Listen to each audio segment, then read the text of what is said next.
उत्तर पूर्वी दिल्ली पुलिस के हाथ लगी कामयाबी। चोरों के रैकेट का हुआ खुलासा। 2 युवक समेत एक युवती को किया गिरफ्तार।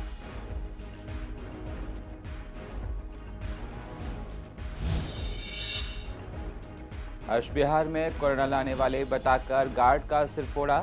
जीटीबी हॉस्पिटल में सिक्योरिटी गार्ड हैं। पुलिस ने मामला दर्ज कर आगे कार्रवाई की शुरू।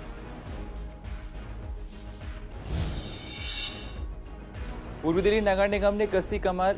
नालों की सफाई का हो रहा है काम जारी। बरसात में जल भराव ना हो उसके लिए की जा रही हैं सारी सावधानियां।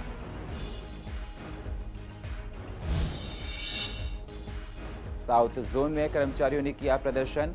चाइनीज सामान का किया बहिष्कार। सरकार लगाए चाइनीज सामान पर पाबंदी।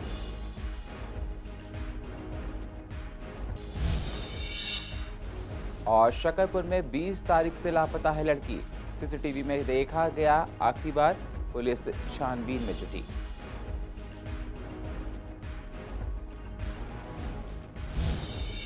नमस्कार, स्वागत है आप सभी का सीसीएन में। मैं हूं आपके साथ सुनील चौहान और आप देख रहे हैं पूर्वी दिल्ली खास।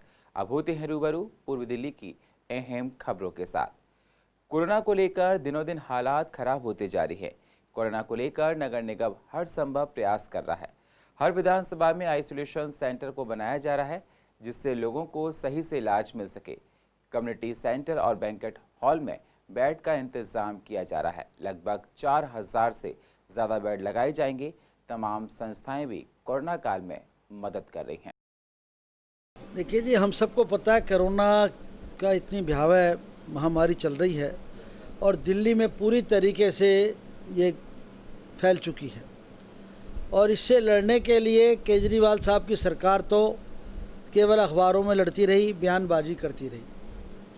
लेकिन जब ये बीमारी पूरी तरह ग्रस्त हो गई, मैं कोई राजनीतिक विद्वेषपूर्ण बात नहीं कर रही, सच्चाई है ये।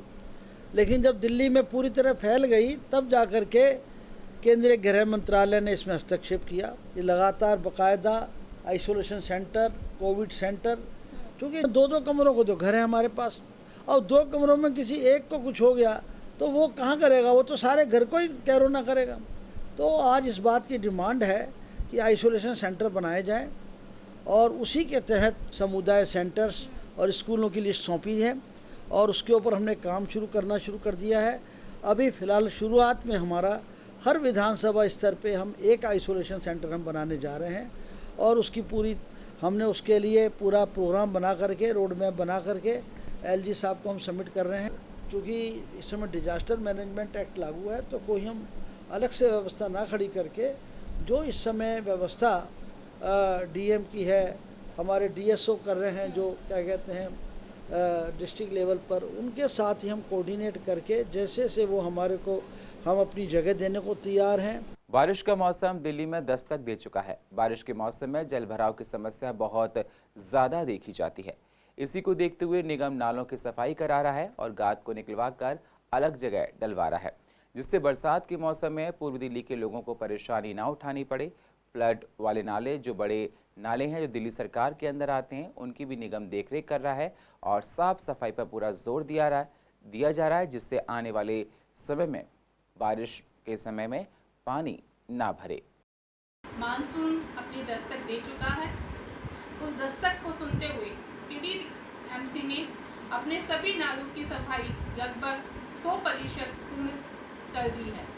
परंतु दिक्कत ये है कि जब टीडीएमसी के नाले हैं वो बड़े फ्लड के नालों में जब गिरते हैं तो उनकी सफाइयों का होना भी बहुत ज़रूरी है। उनकी सफाइयाँ तो हो रही हैं परंतु पूर्ण रूप से नहीं हो रही हैं। काम बहुत धीमी गति से हो रहा है। जनता की शिकायत हमेशा बनी रहती है कि अगर उनकी सफाई होती है तो गाद उठाने का काम नहीं होता, जिसकी वजह से वो गाद हवा में उसके कारण उड़ते हैं, लोगों के फेफड़ों में पहुंचते हैं और बीमारी का कारण बनते हैं।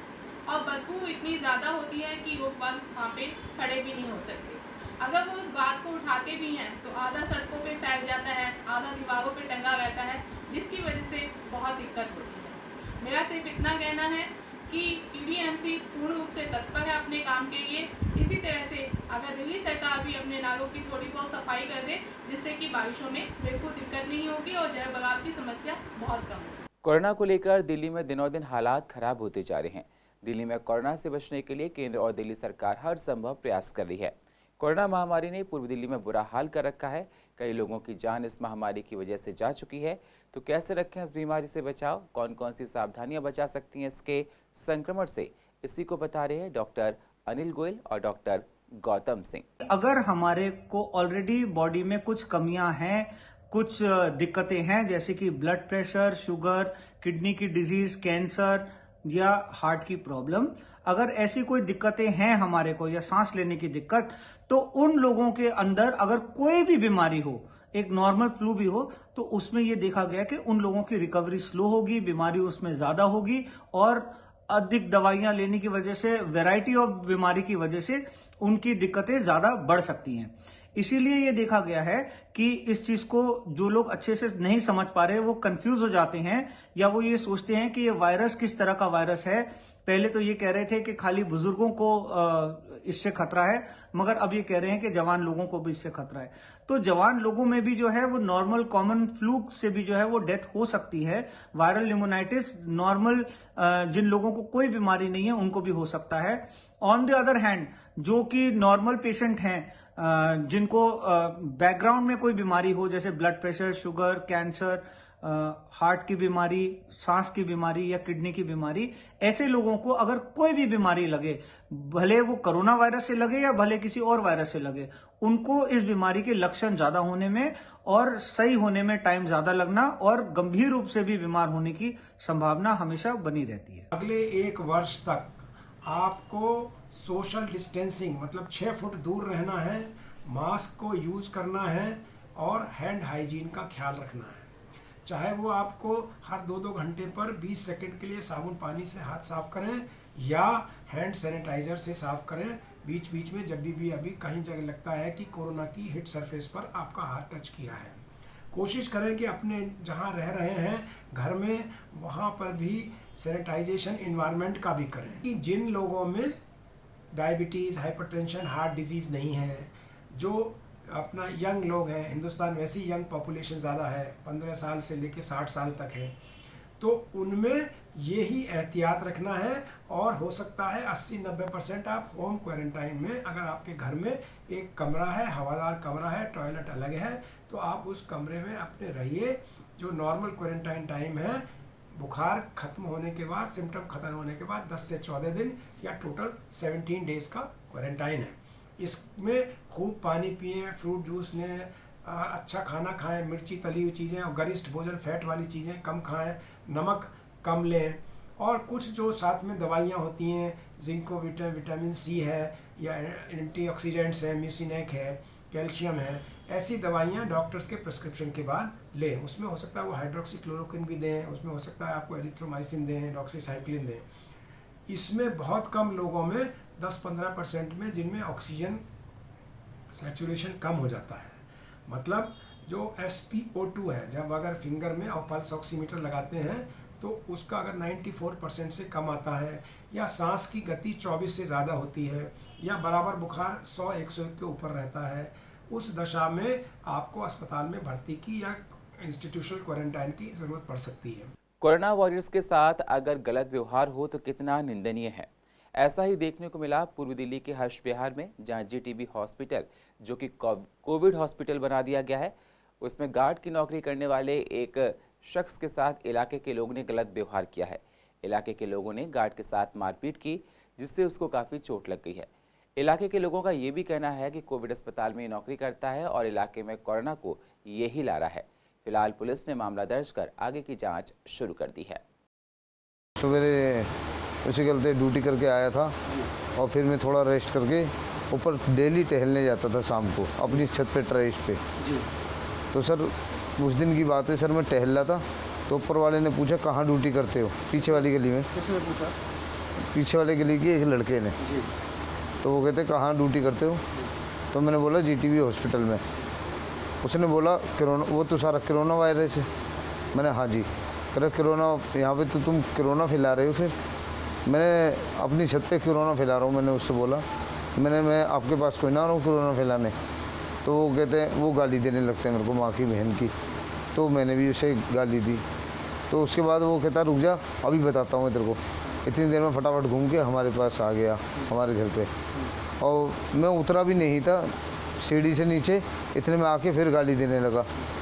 तो उससे क्या बोलते, फिर मैं नीचे आया तो मम्मी उससे बात कर रही थी, मैं आया, उसने फटाफट मेरे को घर के अंदर से ही खींच दिया बाहर, और उसके साथ 2-3 लड़के और थे।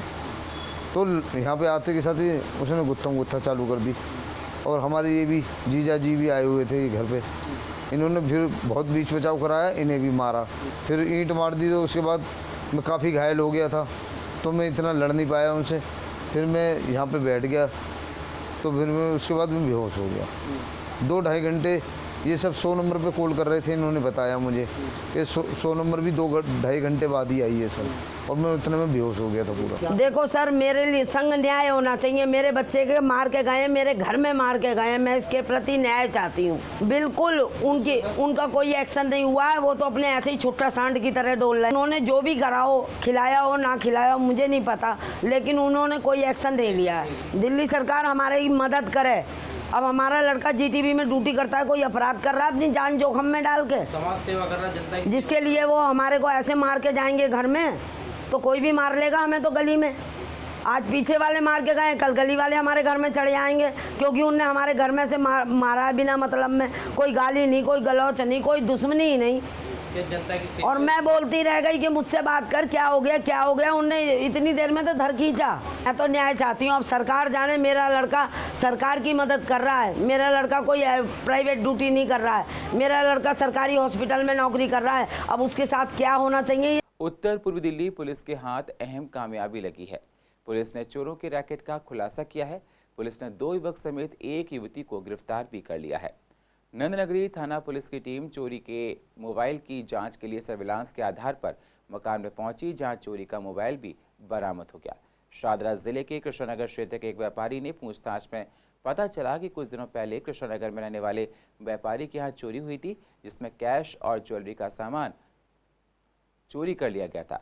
मौके पर कृष्णनगर थाना पुलिस को सूचना दी गई। चोरी की जांच कर रही आयु और उक्त व्यापारी मौके पर पहुंचे और अपनी चोरी के हुए सामान की पहचान व्यापारी ने कर ली, और ये लगभग आधा सामान इन्होंने कहा। और उस मामले में 2 युवक और एक युवती को गिरफ्तार किया गया है। एक ऑटो भी इनसे बरामद किया है। इसी से ये लोग चोरी किया करते थे। मेरे को चोरी की घटना का मालूम 23 की शाम को पता चला। मैं अपने ससुराल अलीगढ़ में था। मेरी बहन और जीजा के पास चाबी थी। पड़ोसियों ने उनको सूचित किया, तो उन्होंने पड़ोसियों के साथ मिलकर मेरा घर के गेट खोले, तो देखा कि मेरी सारी अलमारियां वगैरह सब अस्त व्यस्त थी। जैसे कि मेरी बहन को पता था कि मेरे घर में एक तिजोरी थी बड़ी, वो तिजोरी पूरी की पूरी मेरे घर से गायब थी। और ये ऊपर छत के जंगले से आए थे सीढ़ी लगा के, और पीछे मेरा 2 साइड मकान है, तो पीछे का गेट का ताला तोड़ के वहाँ से पूरी तिजोरी इन्होंने तोड़ने की कोशिश करी, नहीं टूटी, तो पूरी तिजोरी ले गए। उसमें मेरे घर के कागजात थे, मेरा पुश्तैनी सारा सोना रखा हुआ था, लगभग काफ़ी मेरे मतलब माता जी के टाइम के सेट, कड़े, चैने, अंगूठियाँ और ये सब था। आप घर से कब गए हुए थे? मैं घर से तो मार्च से गया हुआ था, लेकिन 13 तारीख को मैं घर आया था। सब सुनिश्चित करके गया था कि मेरे घर में सब ठीक है, सारे ताले वाले लगा के गया था, और चाबी अपनी बहन को भरोसे से दे गया था कि तू 10-15 दिन में चक्कर लगा लेना। चोरी का पूरा माल तो नहीं बरामद हुआ, लेकिन हाँ, मैं दिल्ली पुलिस का शुक्रिया अदा करता हूँ कि उन्होंने बहुत ही जल्द इस केस में रिजल्ट लेके आए और मेरे को तुरंत ही सूचित किया कि आपकी ये सब चीज़ें हमें बरामद हुई हैं। हालांकि जैसे कि ऊपर कार्रवाई से पता चल रहा है, इन्होंने आधी चीज़ें मेरी जो है वो बेच दी हैं, और अपना इनके मोबाइल की फ़ोटो से पता चल रहा है कि ये कल कोई स्कूटी बुक करा के आए हैं। अच्छा। और अभी भी इनकी बहन के पास कुछ कैश है। जितना कैश है मुझे नहीं लगता कि उतना कैश इनके पास होना चाहिए। हालांकि वो कैश मेरा नहीं है, इसलिए मैं उस कैश को क्लेम नहीं करा, लेकिन मेरा बहुत सारा सामान अभी भी बरामद नहीं हुआ है। लेकिन फिर भी मैं दिल्ली पुलिस का शुक्रिया अदा करना चाहूँगा। पास नंदनगरी थाने से फ़ोन आया कि आपके कुछ डॉक्यूमेंट्स मिले हैं, क्योंकि इसमें मेरे बच्चों के बर्थ सर्टिफिकेट और कागज़ वागज़ थे। उससे फ़ोन आया कि आप आ जाइए, हम वारदात की जगह आपको लेके चलते हैं। पूर्वी दिल्ली के गुरु अंगद नगर के मोहन पार्क की रहने वाली गुरप्रीत कौर, जिसकी उम्र लगभग 14 साल है, पिछले 20 तारीख से लापता है। गुरप्रीत कौर के माता पिता बेहद परेशान हैं। उसके लापता होने के बाद वह बेहद परेशान नजर आ रहे हैं। बताया जा रहा है कि उसको 20 तारीख को जाते हुए सीसीटीवी कैमरे में देखा गया था। माता पिता ने पुलिस को जानकारी दी और मुकदमा दर्ज करवा दिया। अभी पुलिस ने मुकदमा दर्ज कर लिया है और कार्रवाई तो शुरू कर दी है, लेकिन अभी तक कोई सुराग उनके हाथ नहीं लगा है। लड़की के लापता होने पर परिवार के कई लोग परेशान हैं। पुलिस भी लड़की को ढूंढने के लिए हर संभव प्रयास कर रही है। सर, मेरी बेटी 20 तारीख से गायब है और पता ही चल रहा अभी तक कि क्या है। अभी तक कोई ना, पुलिस वालों ने भी कुछ मतलब अफवाह भी कराई थी, तब भी कुछ अभी तक पता नहीं चला। 5-6 दिन हो गया है। भगा के तो नहीं, उसको वैसे लगा कि भगा के लेके गया है कोई, उसको वो अपने आप से जाने वाली नहीं है मेरी बच्चा। वो जैसे बस लाफ ला के लेके गया है उसको कोई। मेरी लड़की 20 तारीख से यहाँ से बाहर सामान लेने चीज के बहाने बाहर गई है। वहाँ से उसको वो दोबारा नहीं आई। मैं उसे देखने दोबारा गया पर वो मुझे मिल ही नहीं गई। उसके मन में कोई बहला फुसला के कहीं कोई ले गया है या किस तरह ले गया, अब ये उसके बारे में कुछ नहीं पता। पूर्व दिल्ली के जगतपुरी में सोनू भोला और उनकी संस्था द्वारा दिव्यांगों को सूखा राशन वितरण किया गया, जिसमें जगतपुरी थाने के SHO सुनील कुमार भी शामिल हुए। इस मौके पर सोनू भोला ने कहा कि इस महामारी में दिव्यांग जनों को बहुत नुकसान और परेशानी हुई है। अधिकतर दिव्यांग काम करने में असमर्थ हैं। कईयों की दवाइयाँ और इलाज चल रहा है। लॉकडाउन होने से महामारी फैलने से दिव्यांग बड़ी मुश्किल से अपना गुजारा कर रहे हैं। उनकी समर्थन में कोविड-19 रिलीफ फंड मदद की जा रही है, जिससे उनको राशन की किट दी गई ताकि वे इस मुश्किल घड़ी में अपने आप को अकेला ना समझें और अपना मनोबल बनाए रखें। और हर एक स्टेट में हम कोविड रिलीफ के नाम पे 500 किट बांट रहे हैं। दिल्ली का कोटा भी आया था हमारे पास, जिसमें हम ईस्ट दिल्ली में हमने 80 पैकेट बांटे हैं 500 में से। और हर एक विकलांग को सर्वे करके उनको आइडेंटिफाई किया जिसको नीड है, उसको हम बुला के हम पैकेट दे रहे हैं, जिसमें 11 ड्राई राशन आइटम्स हैं और आलू और प्याज को मिलाकर 13 आइटम पर पर्सन दे रहे हैं। शारीरिक विकलांग और दृष्टिबाधित विकलांग दिल्ली के हर एक एरिया से हमें संपर्क कर रहे हैं। जिनको जरूरत है, जो बेरोजगार हो गए हैं, उनको हम हेल्प करें जितना हमसे हो सकता है हमारी संस्था की तरफ से। विकलांग व्यक्ति को लॉकडाउन में सबसे ज़्यादा परेशानी है मूवमेंट का, और उससे ज़्यादा परेशानी है जो स्वरोजगार करते थे, घर पे बैठे हैं, उनको खाने के लाले हैं। दिल्ली सरकार द्वारा पेंशन तक नहीं आया 2 महीने से। चाइना को लेकर लोगों के मन में गुस्सा दिनों दिन बढ़ता जा रहा है। चीनी सैनिकों द्वारा हमारे सैनिकों को मारने का ये सिलसिला जो देखा गया था, उससे सभी हिंदुस्तानी काफ़ी नाराज़ हैं। कर्मचारियों ने चीनी सामान को लेकर बहिष्कार किया। लोगों से अपील की कि हम सभी लोगों को चीनी सामान का इस्तेमाल नहीं करना चाहिए, नहीं खरीदना चाहिए। कर्मचारियों ने कहा कि सरकार को चाइनीज़ सामान पर बैन लगाना चाहिए। देखिए, आज BMS ने और MCD सुरक्षा कर्मचारी यूनियन ने मिलकर प्रदर्शन किया है। जो हमारे जवान शहीद हुए हैं उनको लेकर उनको नमन करते हुए, और जो चीन का उत्पाद है उसका बहिष्कार किया है कि उसका बहिष्कार किया जाए, क्योंकि वो कायरतापूर्ण तरीके से जो हमारे सैनिकों के साथ दुर्व्यवहार कर रहे हैं वो बर्दाश्त करने लायक नहीं है। तो हमारे पास मात्र एक यही है कि उनका सामान का हम बहिष्कार किया हमने, और करें। सभी से हम ये भी कहते हैं करें, क्योंकि सेना में जो शहीद हमारे बॉर्डर पर तैनात हैं, जवान जो तैनात हैं हमें सुरक्षा देने के लिए, तो हमारी भी नैतिक जिम्मेदारी बनती है। जो हमारे सैनिकों के साथ ऐसा करेगा हम उसका सामान नहीं खरीदेंगे। नहीं, हम ये चाहते हैं कि मतलब जो आने वाले चीन का जो सामान है जो इंडिया में है उसका बहिष्कार करना चाहिए, आगे नहीं खरीदना चाहिए। इसको हमारे को अब आगे के लिए रणनीति बनानी चाहिए, क्योंकि जो हमें चाइना का माल अब जो आने वाला है उसको हमें नहीं लेना है। जो हमारा जो चला गया वो हमारा पैसा तो इन्वेस्ट हो चुका है, लेकिन अब हमारे को जो आने वाला सामान है वो नहीं लेना चाहिए। और पूर्व दिल्ली की अधिक जानकारी के लिए आप YouTube पर जाकर CCN10 को सब्सक्राइब करें और फ्रेश अपडेट लेते रहें। और फिलहाल पूर्व दिल्ली खास में इतना ही। बाकी खबरों के लिए आप बने रहिए CCN के साथ। तब तक के लिए नमस्कार।